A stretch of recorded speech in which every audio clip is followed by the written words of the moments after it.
তারা নতুন একটা রেস্টুরেন্ট বা কোম্পানিজ বা তারা নতুন এমন একটা ব্যবসা স্থান তৈরি করার চেষ্টা করছে যাতে হচ্ছে তাদের জন্য একটা সুবিধা হয়। এবং ইউএসএ এবং অন্যান্য কান্ট্রি তারা অবস্থান করছে প্যালেস্টাইনের বিপক্ষে সামহাও। কেন করছে? কারণ তাদের যুদ্ধের সময় যে তারা যে অস্ত্র বিক্রি করে এটা তাদের তারা অনেক উপার্জন করতে পারবে এটা দিয়ে। এর জন্য তারা নিজেদের স্বার্থের জন্য তারা একটা মানে ওয়ার ক্রাইমকে চলতে দিচ্ছে।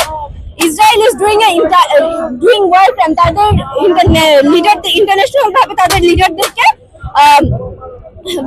গ্রেফতার করার অনুমতি দেওয়া হয়েছে, কিন্তু তারপরেও তাদেরকে সবাই মাথায় নিয়ে চলছে। কেন এটা করছে? We don't support this. We want this to stop. We don't want any more injustice for our sisters, our brothers. We want this entire things to stop, and we want our brothers to come to our side.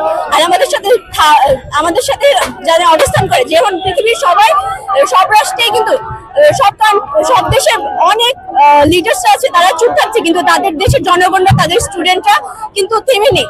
তারা কিন্তু নিজেদের অবস্থান থেকে আন্দোলন করছে এবং চালিয়ে যাচ্ছে।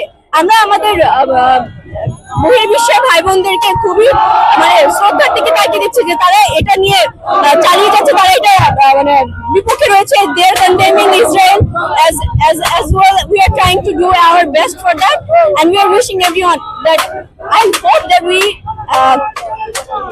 hold this stand correct, and we're gonna do our best for this. My name is Reem, and I'm from LCAS, and that's it about me. Thank you.